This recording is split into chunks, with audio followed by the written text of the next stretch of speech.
really that wants to come on and tell a story, more than happy to talk with them. Follow me on all social media outlets. YouTube, we are live tonight on both YouTube and Facebook, but you can always catch me live on either or on Wednesday nights. Follow me at The Rock Pile Show on Twitter, at rcorgliano23 on Instagram, LinkedIn as well. I want to make sure I give Mario and Lori Guerreri another shout out. Their show ended with a little over 3,300 views, so they get into the top 5. I will be posting my top 5 shows by views next week. Everybody's still chasing Lisa Briggs at Fit Body Boot Camp. She was just under 4,000. So I'm excited. Right now, I am booked through the end of October. So if you're interested in coming on, or you know somebody that wants to come on, just shoot me a message and we'll make it happen. Remember, tonight's show, as is every Wednesday night show, they're always interactive. So feel free to put a comment in Facebook. You can always put a comment on YouTube, and I'll try to pull as many comments on the screen as I can. Tonight's broadcast is being sponsored tonight by Tony Levidotti. I want to give Tony a shout out as well. Levidotti's Cuts and Styling, right on 296 East Dominic Street in Rome. Tony was kind enough to help out tonight and make the show possible. So I want to give Tony a special shout out. So without further ado, let's see. I had Lenny on a little bit ago. We were talking behind the scenes. So let's see if I can get Lenny Giardino on, the superintendent here at UCP. Let's see. I think I can see you. How are you? There you are. How are you tonight? Doing great. That's gone. Now, you and I were talking last night, but you were down in Oregon where my wife's from. Yeah, I just got back from vacation. I used to live out in Portland, and it's just a beautiful state, wonderful state. Yeah, we haven't been back in a while, but I know when I went out there, I'm a really big city boy. I never really got to experience the whole country scene growing up, and I'll never forget when we went out there. Her mom and stepdad lived. They had cows and stuff in the back, and I was so close to a cow. I had never been up close and personal.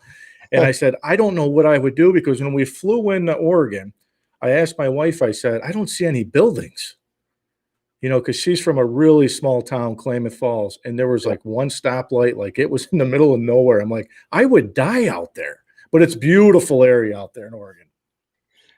Well, when we were out there, we went to the coast to go camping, my boys and I, and not one, 2 elk went right through our camp.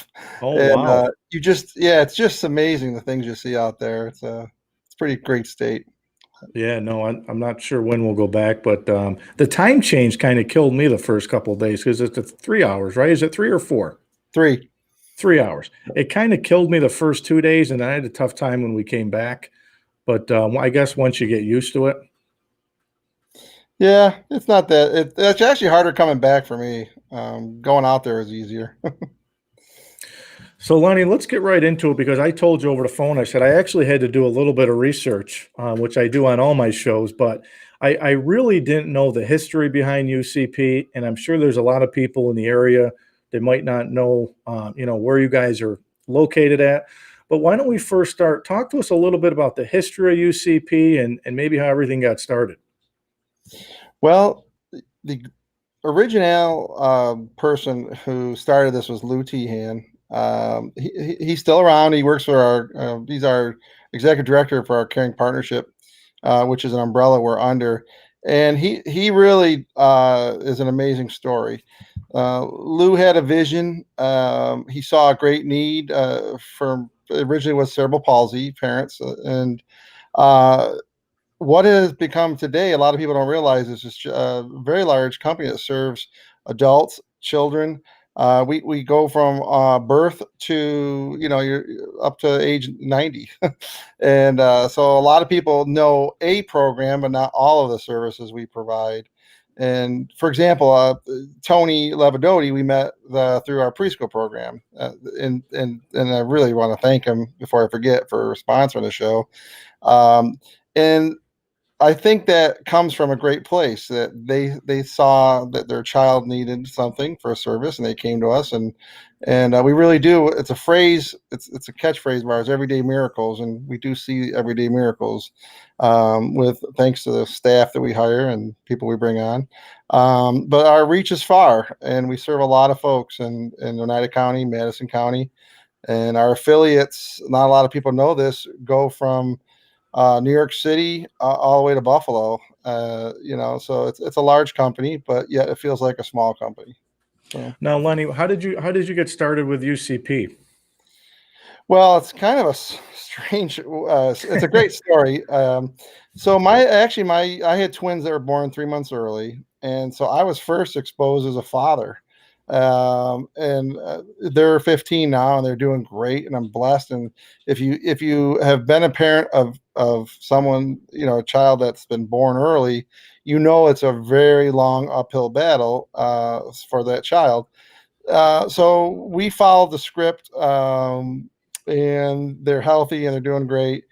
And so about 5 years ago, somebody at UCP was reading a column that I used to write for about early childhood, and I get a contact through LinkedIn, and I thought it was just someone being humorous. His name was John Martin, and he goes, "Hey, how would you like to be our early childhood director?" And I said, "Oh, that's a good one." I really thought it was one of my friends horsing around. And he goes, "No, no, I'm serious. I work for Upstate Cerebral Palsy." And I said, "Oh, absolutely. My kids went there. I'd love to learn more about it." And so I talked it over with the boys when it became serious. And I said, "Hey, what do you think about Dad becoming the director over at the preschool you used to go to?" And they're like, "That's awesome." So it was kind of a quirky way to, stumble across it. But I immediately fell in love with it. It's a great program.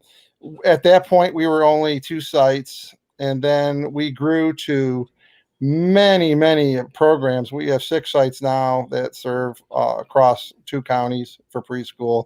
So then the opportunity came to go to our school age programs, which, if you want, I can tell you a little bit about later.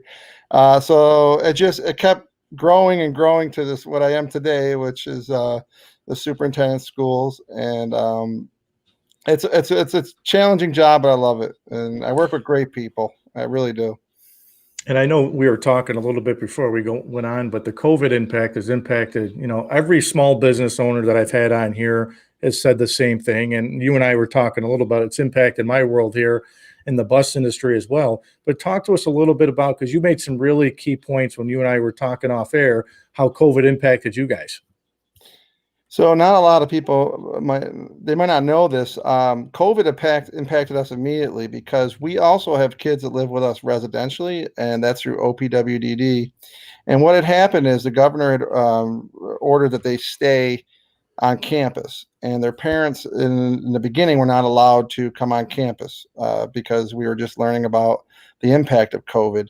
And so on our school age side, we serve kids from New York City to Buffalo that have complex disabilities, and so that's a really big challenge. And to explain someone with autism that, hey, mom and dad aren't going to be here for a while, we had to really jump in and make it so it was not a frightening experience for these kids, and one that we could get them through. And so I really give our staff credit. We came up with a plan going back in March. We brought them into our program in the school buildings to give them some normalcy, and it is a success story. They actually did very well. It was really hard for our parents. I mean, you can imagine, you're a parent. The state saying you can't come yet, you're going to have to wait. And then we had to phase in visits, which is another challenge for kids with autism. They're not going to immediately understand that you visit your parent at a window and then they're going to Mhm. leave because they're used to you just coming and getting you to go home.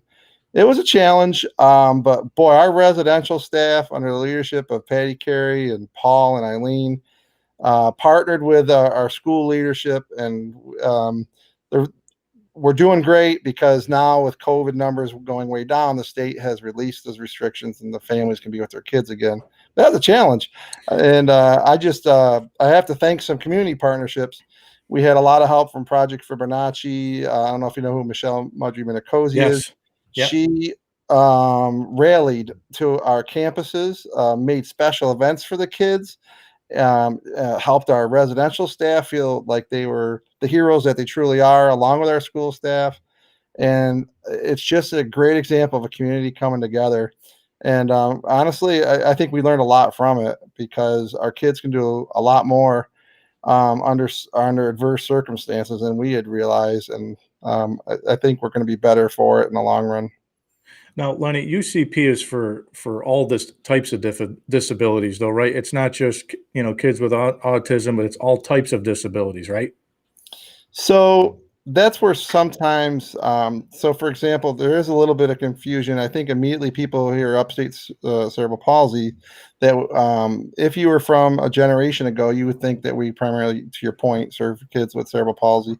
But at this point, we serve many children across our area, along with New York State, that primary diagnosis will be autism, and then there are secondary and third diagnoses, could be cerebral palsy and other diagnoses like that. But yeah, we serve a much wider branch than we originally started with, and I think that what's really exciting is we've been cited in our school programming as a center of excellence on the school age side, because we're doing some things that are pretty innovative, and we have consultants from all around the country that have really helped us become a premier program. And not a lot of people know that what we've been doing the last few years. So I was excited to come on your show and just give us that No, I time think to it's let people great. know. When we talk about the COVID piece too, I was doing a lot of research on the health and wellness piece, and I'm sure we'll get to some of the resources, for families that are out there that UCP offers. But, one of the interesting stat lines is with this COVID, children, people with disabilities are more at a higher risk. So I would imagine too, being able to get out in the public, you and I can get out in the public a little bit more than maybe somebody that has a disability. Talk to us about that impact too. Well, one of the challenges of COVID that we have is, you're absolutely right. We have medically fragile population that is immersed with our regular population, so the risks are considerably higher in our cohorts of kids. And what UCP did that is a great credit to our medical staff, under the leadership of some fine folks. We set up a unit for their safety. So you would have kids, or I believe they're doing this with adults too. That it's an infirmary situation. So there's we have those who are tested and those might have a confirmed case, and that protects the general population of kids from any type of harm. And knock on wood, we have not had any case where our kids were seriously impacted. And that's a real credit to our program and staff, because you hear the stories. There's been some very, very sad situations across New York State, and we're blessed to not be one of them. Now, Lenny, one of the things I think people get confused is you have the ARC, you have UCP, you mentioned OPW. I know what OPW is. Is that different than when Cuomo comes out with a lot of the state guidelines for schools? Is UCP and the ARC, obviously, do they wait for OPW to come out with the guidelines, or do they still wait for Cuomo? That's a great question. I got a few in me tonight. You I'm must always have did. good for a couple. I think you did your research. I'll give you that. No, so actually, our program, so the education program has two factors: OPWDD and SED, and that's our school age program. Then SED and OCFS for our preschool program. So we actually have three governing bodies. What is going to take precedent is the highest standard of COVID precautions. And in my mind, what we've done is, because OPWDD is also a partner for us in our adult programs along with our kids, they have the toughest standards and for safety. And so it's similar to SED and similar to OCFS, but I would say that's the gold standard for safety with our kids. We're going to adhere to them because our kids live 24/7 with us, so it impacts us all the time. But And one of the scary things too is obviously a lot of the school districts. I mean, my kids are in the Rome district, and my 4-year-old's been up at UCP now for the last 2 years. And I didn't know about it. It's a hidden gem because my daughter loves it. Everybody there has been phenomenal. I'm going to be sad to see her go. I'm going to be sad to leave the teachers. But my sister's over at Camden, who my sister, and to hear the thought process of special education kids having to do things virtual. I saw what my sister did over the summer doing, Google Classroom and all that. It's so much different for a child with special needs than, somebody else in the school district. How hard is it virtually for teachers to have success with students with disability? Well, there's a lot going on that I would like to share with you. One is we started early with the Google Classroom, and you have to build a relationship with the family. So a lot of special ed families in our area come from financial stress. So we are providing the technology just like the districts do, but we also provide the IT support. Some families may not have internet access or limited access, so we have to provide some of that support on how to attain that. And we also have to show them sometimes how to use the program.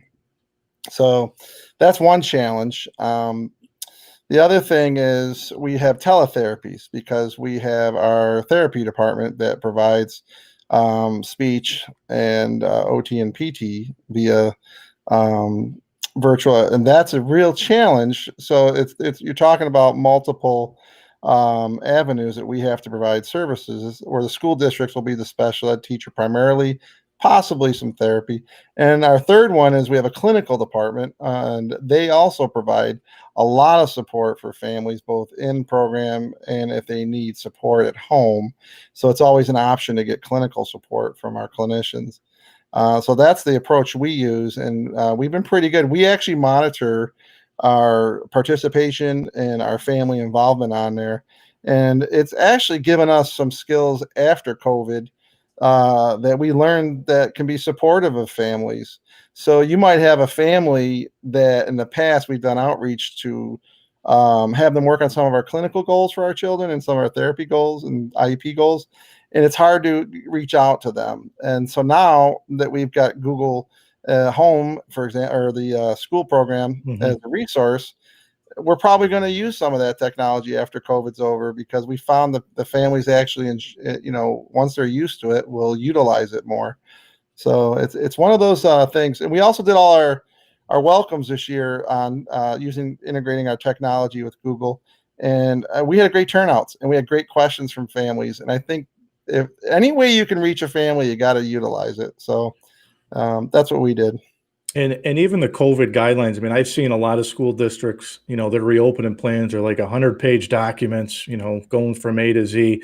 I would imagine that, the documents for you guys, your reopening plans had to be pretty in-depth, probably a lot more challenging than a normal school district.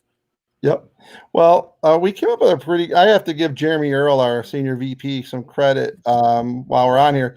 He came up with a great idea. He said, let's have the specialists. He got all of us together and let's create a document that's reflective of our intellectual backgrounds. And we're going to put this document together. And I'm proud to say it became very well utilized within the CP affiliates all across the state. We received a lot of positive praise about how thorough that document was. So I think when you get that spirit that he gave us to do it collaboratively, it really dotted the I's and crossed the T's, not only for our school district and our partnerships with our families. And so what we did was we actually went the last 2 weeks and we reviewed the document again through technology. So if they had questions, we could get them, before they enter program. And it was well attended. And it was a smart strategy on our part to be ahead of we've been ahead of COVID, I think, throughout this whole process, because of having those kids on campus kind of create an atmosphere where we want to stay ahead of it. And I think that's tough, because, and I have to say, that's probably what districts are struggling with. They stayed home virtually and now they're transitioning over. Well, we had to do it back in March. Right. So, and again, it's just, I can feel their pain, because it was a long process for us to get where we are today, and they're in the beginning stages of transitioning back to a hybrid model or bringing kids back. So it's not easy. I'm going to pull up a couple comments. Tara Lynn says, "Love John Martin." Who doesn't? And then Eric Jacobson says, outstanding, Lenny. Way to speak to all the good work going on at UCP. Absolutely. Well, But Lenny, you're talking about technology, and a lot of the businesses that I've talked to, with social media, how big social media is today. You got Twitter. I mean, we're doing this type of an interview right over the internet that'll hopefully get out there to a lot of people. But you know, technology, I'm guessing pre-COVID, was it what it is today for you guys at UCP? we've invested a lot of money into technology. We've always had an excellent resource to incorporate technology in our programs because our kids are complex. We use a lot of technology for language skills, and we use things for communication that help parents understand along with the children. We do assessments. We do a lot of things through technology that are created to engage our students so that they reach some of their goals. So it's been there before, in the past. I think we've had to use it for new purposes because of COVID, Right. and yeah. So, when I was looking through some of the stuff and I was telling you, back it was talking about the 1940s and, say my dad worked for the DDSO as well for the state. And I remember growing up that, a lot of the kids were institutionalized. They had to stay, right on the facilities and stuff. That's changed so much now from where we were, back in the 1940s, 50s. Talk to us a little bit about that if you can. Um, so there's an evolution to people who are disabled population. So you're right. Institutions were primary care providers, and back in the day, you would bring your children to these institutions. Then the Kennedys and folks began to advocate to bring that population into the community. And so you saw that slowly all states closed institutions that served children and adults. And we have the current model that we're using, private public partnerships. And so, and I have to tell you, working at UCP, because we've been around so long, I have to do orientation sometimes and I hear some of the stories and it's amazing. So one of the ones I heard at one point was really fascinating is there's a gentleman who came from Rome Developmental Center, and so there was a difficult transition. He shares a story of showers. Showers were unique to folks who came because they back in the day did group showers. Can you imagine? You have a developmental disability and you're mainstreamed, and we don't see that anymore. But it shows you the evolution of how far we've come. So we're in a totally different light right now, where we're trying to get families to feel comfortable that their adults are going to be safe long after they leave our programs at the child level, and then when they go into our adult programs, that those are safe and relevant programs that allow them to live a quality of life. And that's what's exciting. Is I would say upstate cerebral palsy is really on the forefront of looking at how do we improve the quality of lives of the people we serve. And there's a gentleman that you mentioned, Eric Jacobson. Later in the program, if we have enough time, I'd like to tell you some of the exciting things that I partner with him a lot. He's a great Yeah. guy. But we are really, really pushing a new clinical model that allows kids to go back to district, that allows them to be more independent and when they become adults, and to have better outcomes through a specialized program like ours, so that they're employed, they have an apartment, they things like that. And we're starting to see some significant gains, and it's exciting to be a part of. It's probably one of the most exciting jobs I've had, because I'm a part of a really transformational change that's going on right now. So it's been great. So my sister put a big thing up here, so I got to see if I can get it all on here. She said, "Did you have many teachers that were nervous to come back?" She said, "Lenny's the bomb. Way to do great things at UCP. You've always put children first and wanted what's best." That's a good question, because in my field today over here at Bernie Bus, we've had obviously a lot of drivers that are, they're not your younger generation. They're a little bit older. They might have underlying conditions and are scared to come back. But it's a good question. Do you have a lot of teachers and um, employees scared to come back at this point? We did, and I think you're going to see that anxiety, to answer Shannon's question, in the first month of services returning to school districts. So what we had to do is meet teachers where they're at and help them get through that anxiety. That's the most important part that school districts are going to grapple with, in my opinion, is you can't fix anxiety. You have to just help people deal with anxiety of coming back.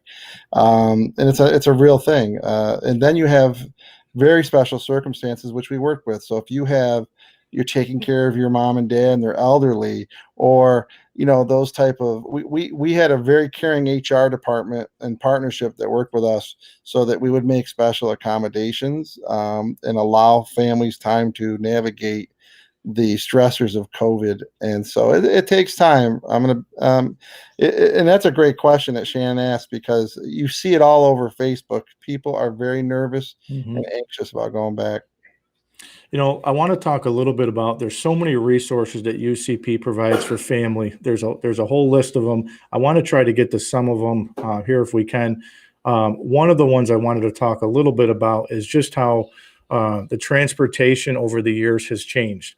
So, now busing, airplanes, cars, the transportation for people with disability, it's much more convenient now than what it was years ago as well. Talk to us a little bit about the transportation. So transportation has many layers to it for our programs. So on our school age side, um, that's a huge geographic area we serve. So we have to make sure that if a kid comes from a large city, they know how to use a bus. You're going to have to utilize new resources that are thankfully there. You think about a county like Madison County below us. They don't have mass transportation. So what's the alternative for those kind of counties? It's going to be Uber, Lyft, things like that. So we have to rethink how we're training our kids to be prepared as adults. So we're starting to incorporate functional living skills that teach them how to be functional long after they leave UCP. So that's going to be part of our transportation plan. Um, as far as getting on an airplane, that's not something that we frequently deal with, but parents could always utilize our clinical staff if there's anxiety for our kids to go on an airplane, and they can help them with it. What's great is we have BCBAs. I don't know if you know what that is. They're board certified behavior analysts, and they can work with not only our teachers and our clinicians, but they can work with our families to problem solve complex things like transportation. And then it's a great partnership that we've brought into the program. Now, how about as far as the different types of educational programs that are offered for the students? Can you talk a little bit about the educational piece? Sure. So we provide early intervention services. So if you don't know what that is when a child is born early, or they might have some warning signs of deficits. We go in the homes and provide those type of supports and assessments to see if the problem indeed is going to require an IEP down the road, or services. And then we have our preschool, which you're aware of. And, I was thinking about something you said earlier. Our preschool program in Rome has been around for 20 years, but yet a lot of people know about it. I never even knew the building existed. Yeah, in fact, if you ever been to Boys from Italy in Rome, if you ever Yep. thought it looked like a daycare, there's a reason why we were there at one point. So that's where we started, was Okay. at Boys from Italy downtown. And you look at that gorgeous campus we have, and you see why Lou Tehan is the guiding light of why we have what we have today. Because we started off humbly with those smaller programs, and now we have these great campuses. So it's I just want to give him another shout out for what he's done over the years. And we do. So if anybody who's listening to this wants to check out our campus, we're up on the base, and we have multiple campuses. We have a beautiful campus on Armory. And well, you can't check it now because of COVID. You can drive by it, but maybe after COVID we'll give you a tour. But it's, you should see our residential programs. They look like homes. They're warm, inviting. That's what I think we do very well is we provide an environment of learning because of the high quality of our services and programs. Now you And talked then a we little have bit of, adult programs. I'm not proficient. That's under the leadership of Kathy Klosner and her program directors and vice presidents, and that's our largest entity. We That's probably our largest program. We serve adults in the North Country, in Madison County, Oneida County. It's a huge program, and we're lucky to have that resource as a community. I think we're even in Herkimer County a little bit, so it's a big program. I always say this, you got to have a special, it takes a special person to work with special education, students with disabilities. My dad did it for a long time. My sister, I think, this is her 21st year, I believe, teaching. And, I can remember a lot of times when I'm out with my sister and my dad, some of her students, my nephew just had a graduation party at my mom and dad's house. And one of my sister's students, came to the party, and to see the impact that my sister's had on her students, my dad's had on some of his. It's I'm a coach, I'm not a teacher, but it's so powerful to see the impact that somebody has. It takes a special. I don't know if I could do it. I got a big heart, but it takes a special person to work in special education. One of the things our staff do is rally for our families and kids. And so, for example, in preschool, if we have those kids for 2 years, you've seen some of it yourself. They come in not walking and talking, and if they leave walking and talking. And if you think about that, that's a short window, but Mhm. what a part of a process to be in. And I think that's the rewarding part of our job. And now I'll go over to our school age side. We have kids with complex disabilities, but because of what we've brought in, the model is something that is being recognized internationally and nationally, because we've brought in folks like Dr. Greg Hanley and Dr. Pat McGreevy out in Oregon, and they're bringing in some functional skills assessments that allow kids with complex disabilities to have a lot more success in their personal lives. It's Who wouldn't love to be a part of that? It's just a different kind of academia. In schools, like what your sister does, they see an IEP growth that happens over time. That is something they celebrate. Where with us, we see huge accomplishments that are more personal in nature, but just as empowering and powerful. I'm going to be sad to see my daughter graduate out of there after this upcoming school year because, like I said, I think it's a hidden gem. I didn't even know it existed, and I was a little worried when my daughter first went there. She needed structure. She's at the time she was a crazy 3-year-old, soon to be 4-year-old, but just to see the amount of attention, the structure, we love it. I mean, I'm going to miss all of them. They're so good. Francesca. Um, she has Rhonda is her teacher, and her crew. They're just fantastic with the kids. Yep. I actually, Francesca was in my orientation. She's come such a long way. She's a really great emerging leader. And one of the things that UCP does is we have a lot of emerging leaders and we promote from within. And I think that brings to some of our staff a quality of life. They start off in an entry level position and they become a teacher down the road, or they go and become an ABA or a BCBA clinician. So there's so many opportunities for growth that it's a parallel process to what our families go through, is to watch What staff grow and become what professionals. are some of the differences though with teachers? Like teachers in public schools, teachers at UCP. Are they a lot of the same certifications, or are they completely different? Yeah, so I like to think of us as parallel, as an alternative for career paths. So we have special ed certified teachers, and I do have a couple openings in Rome. So I'll take this time to do a selfish Go plug. ahead. Um, and so we also have our therapists are all certified through the state of New York. So you have OT, PT, speech, and our clinicians are board certified through the BCBA training program. And so we have senior BCBAs that can offer their training experience on campus. And so we have some wonderful senior BCBAs that are really incorporating that next round of awesome clinicians. And I should give them a shout out. It's Bree, Mara, and Tabitha. They're wonderful folks. They work with Dr. Jacobson, and they're doing a great job of bringing new energy and enthusiasm and staff to our program that work with the kids. So it's a great place. There's a lot of career paths right now. And then I just want to also say what's unique about Upstate for a career. And thanks for letting me have this time. Is we have a lot of affiliates. The Root Farm, everybody's heard of them. They're out in Sequoia. It's a wonderful That program. was my next question for you. That was my next note, so I got to check that off. All right, can you see my screen? You can't. No, I'm just using telepathic powers. Shannon knew about that when I worked with her. I could predict things.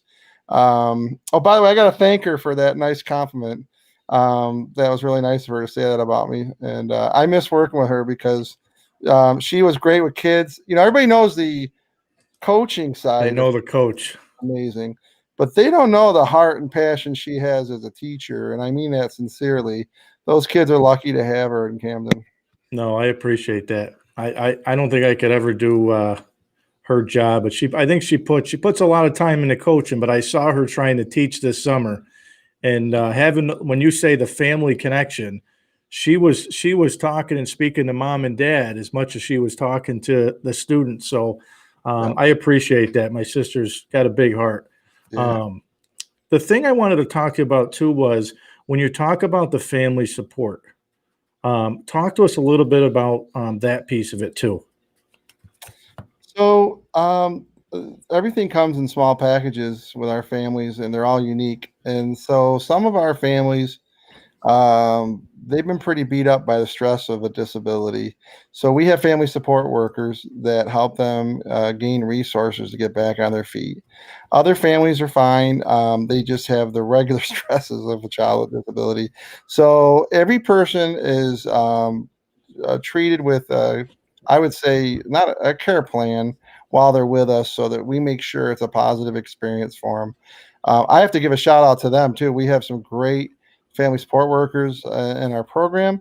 And, it goes all the way to the top. So if they can't, if there's a difficult family or there's someone struggling, I've been in this county for 20 plus years. I know most of our families. They're not afraid to say, "Hey, Lenny, can you help me with this one?" Or one of our ed directors. We work together. I've done home visits myself where it's just, "Hey, what do you need? Like, let's get the child back in program, and let's work on those goals again because they might be struggling." And that's what we do at UCP is we provide a lot of support. And on the residential side, the folks I mentioned earlier have to provide that family piece. It really is their home.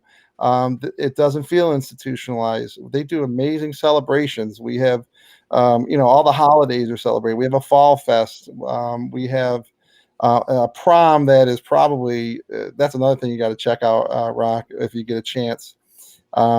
Is our prom. We usually have someone who's a dignitary from the area that hosts it with us, and it's just an amazing event.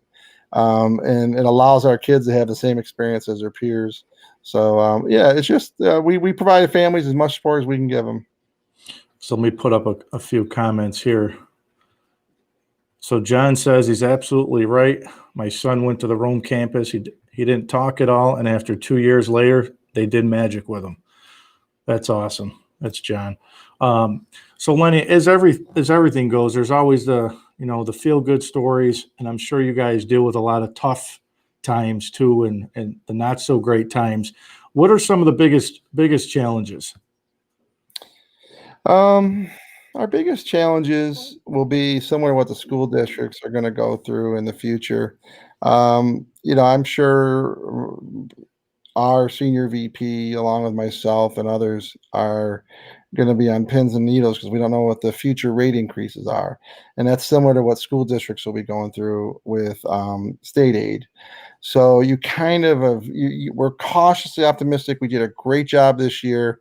We're solid. Then you go the next year and you begin to worry, So that's the financial stressors are going to be real. It depends on what the federal government does to help states like New York that were hit harder with COVID. The other thing that is a challenge, but I think we're getting better, is retention of our staff and providing that environment for professionals to call us home. And it's improving a lot. I think sometimes because we're a nonprofit, the old model was in people's minds, I have to work for the state. Upstate has a very competitive benefits package, and so those who stay, I see the budgets pretty much wind up at the same final yearly salary as our, or close to it as our public school counterparts. Great retirement. We provide 7% match. So it's helping our perception change so that people want to call us home. And we have 6 kids. We're a 613 program. When a special education teacher sees that and they're like, "What? I don't have 48 kids on my caseload." It is. It's a different type of excitement you can have. You can specialize and use your craft. The same for therapists. The therapist caseloads are a lot higher in other providers of employment. We have a smaller caseload, so that's an opportunity for them to really practice their craft. And again, our clinicians are our third class of professionals, and the autonomy that Dr. Jacobson and his senior BCBAs give them to learn the craft, I don't think you'll see that in a lot of places in upstate New York or all of New York. So it's getting that message out, which is why I'm so appreciative of you allowing me to be on your show, because No, you're welcome anytime. that's one of my jobs currently. Is I want people to know the good work we're doing and to be excited to come work for us, because it's a great crew we have. Now, Lenny, what about the employment programs? Because I know you have a lot of that assistance too for the students. Talk to us a little bit about the programs. We have actually a lot of levels of employment programs. So there are a lot of people in Rome and Utica area that will have worked with our supportive employment programs, and I actually have had the pleasure of hiring some of them in our own programs. And so what you do, and it's a broader range of disabilities. You might be, for example, a child that suffer something in their adolescent years that prevents them from being fully employed, then they'll get a referral to come to us. And we find employers that partner with us so that, working with a disability, they can be successful at their company. And honestly, some of our employers, I've been part of some of the surveys we've done in schools. We get high marks because what do you hear all the time about kids, for example? They don't want to work anymore. Well, let me tell you something. Our kids, they want to work. And so, and sometimes, uh, you know, we should talk about ability, not disability. So kids with autism have Good the point. ability to work long, extended periods of time. And that's a really hard thing to find these days with kids, is that resilience to be an assembly line type situation, or to, have the stick to itiveness to provide a service. Our kids do that very well.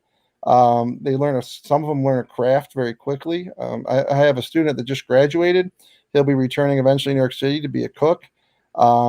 He's probably, I've watched some videos of him where he worked in Utica. Probably you thought he was on Chopped. I mean, the guy was like, just like, I mean, it was incredible to watch. He's That's very awesome. efficient, and whoever hires him, they're gonna have one of the best employees probably because of his stick to itiveness.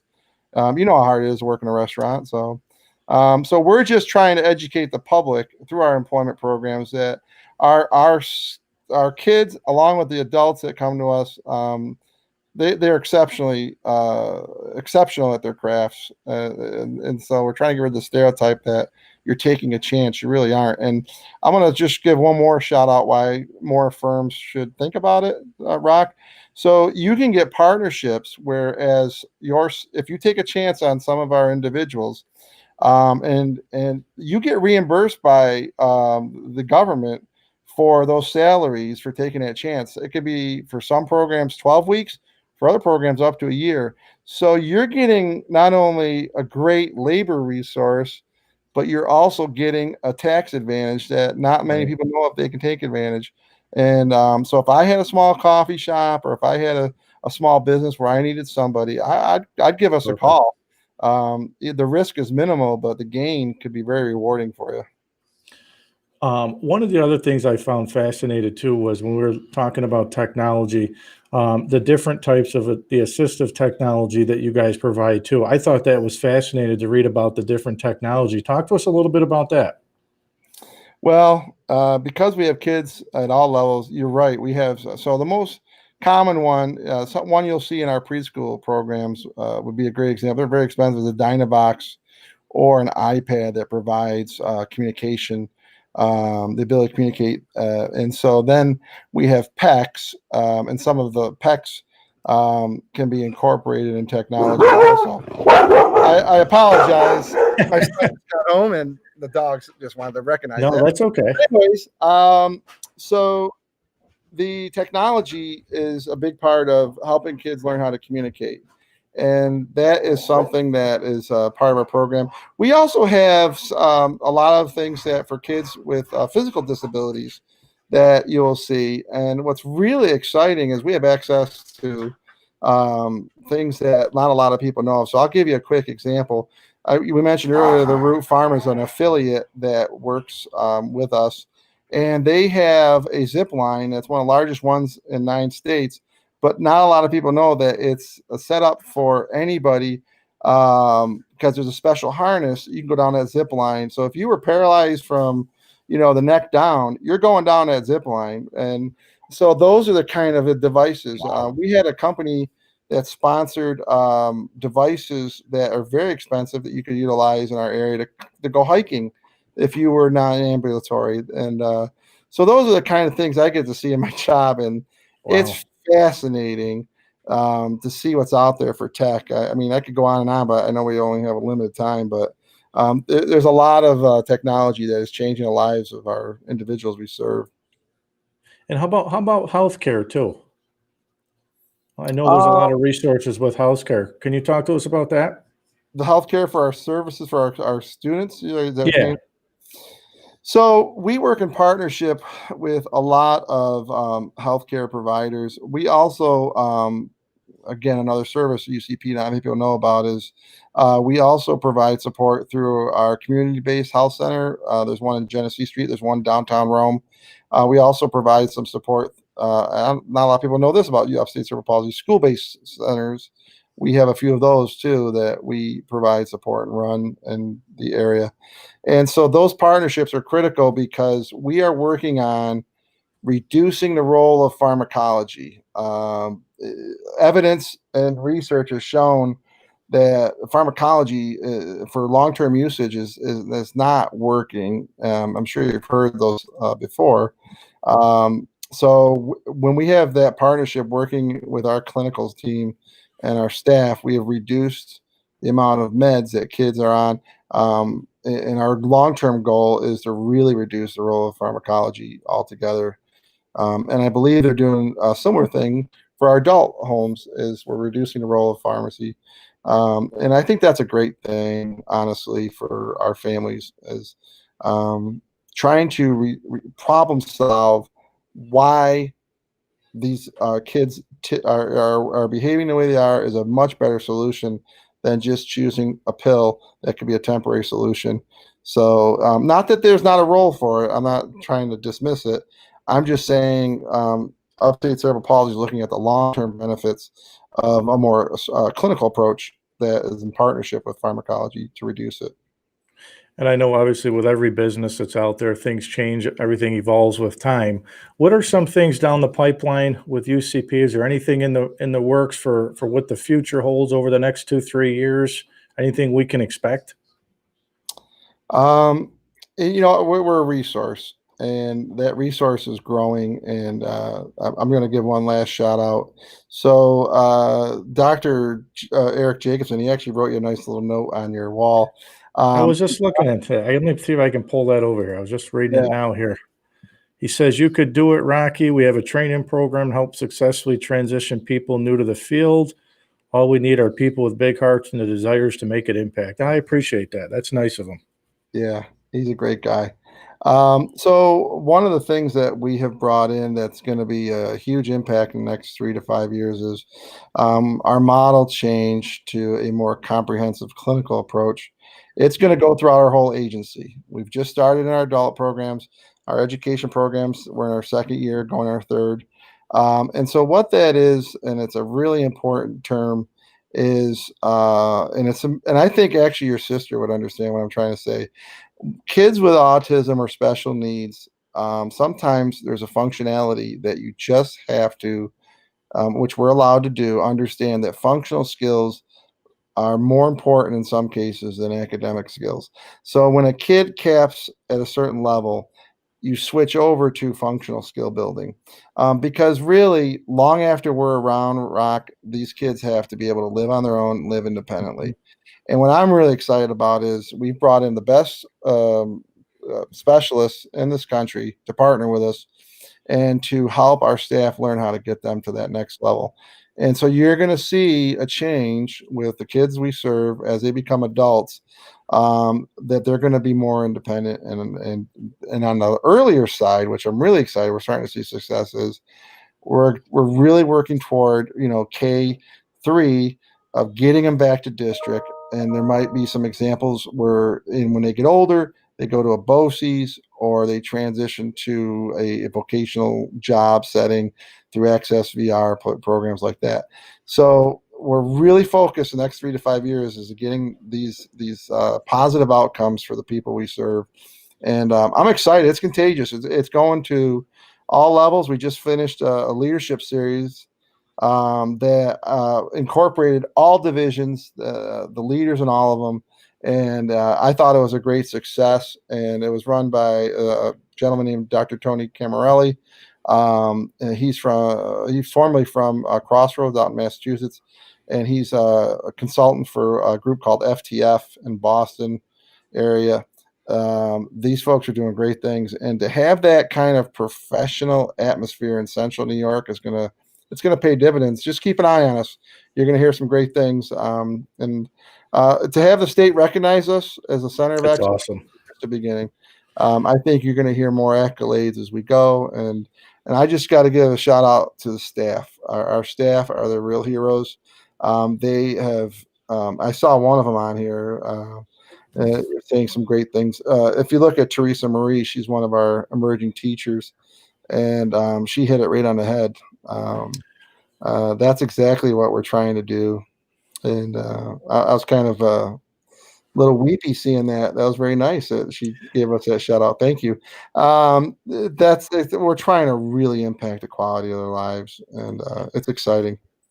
Lenny, the last thing I wanted to ask, I always ask my guests this question. There's been a lot of people that have inspired me throughout my career, whether it's sports and even in the business world.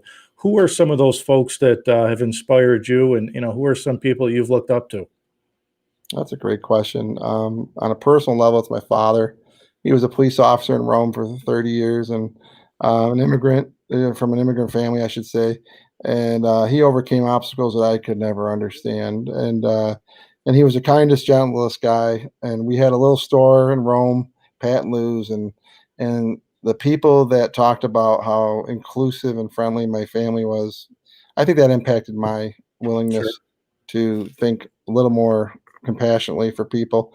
And then throughout my career, there's a lot of folks that impacted my career. I think mentoring, I try to do it all the time with staff, is to try to, stay positive, mentor them, try to, get them to go to a higher level.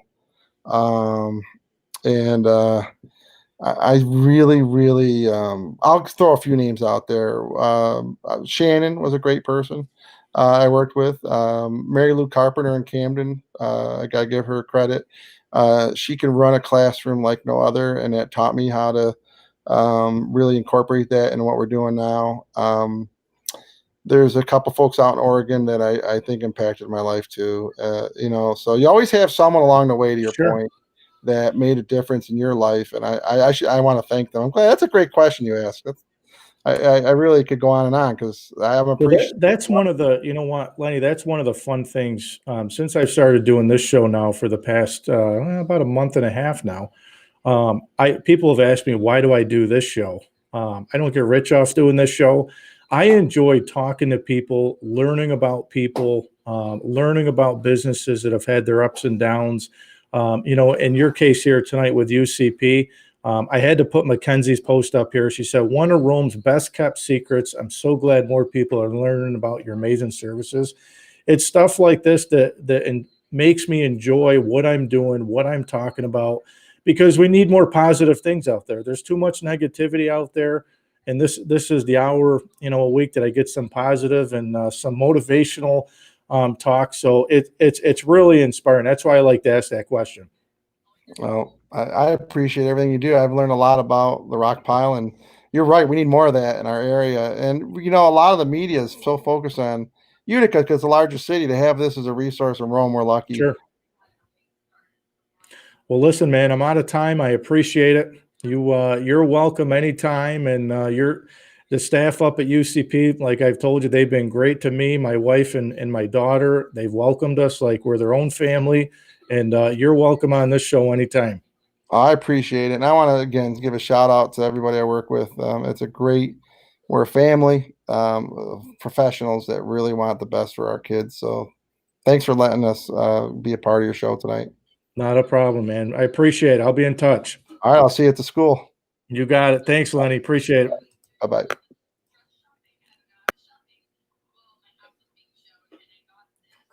So that was Lenny Giardino, the superintendent at UCP. What a great story. I learned more tonight about UCP, and Lenny's a great guy to talk to. And like I said, UCP has been fantastic to my family, my daughter, my wife. They welcomed us there. I'm going to miss it when we leave. This is what the rock pile is all about. I can't thank Lenny enough. I want to make sure that I thank Tony Levidotti again tonight at Levidotti's Cuts and Styling on 296 East Dominic Street in Rome for helping me sponsor tonight's show. I really appreciate that, Tony. Join me next Wednesday night as well. It looks like I start the martial arts. I got Vic again of Bailey's Fitness. Bailey's Karate will join me next Wednesday night. But if you know anybody that's interested in coming on the rock pile, just shoot me a message. I'll make it happen. And like I say on every Wednesday night with the rock pile is where dreams become reality. Thanks for tuning in tonight, everybody. I'm out.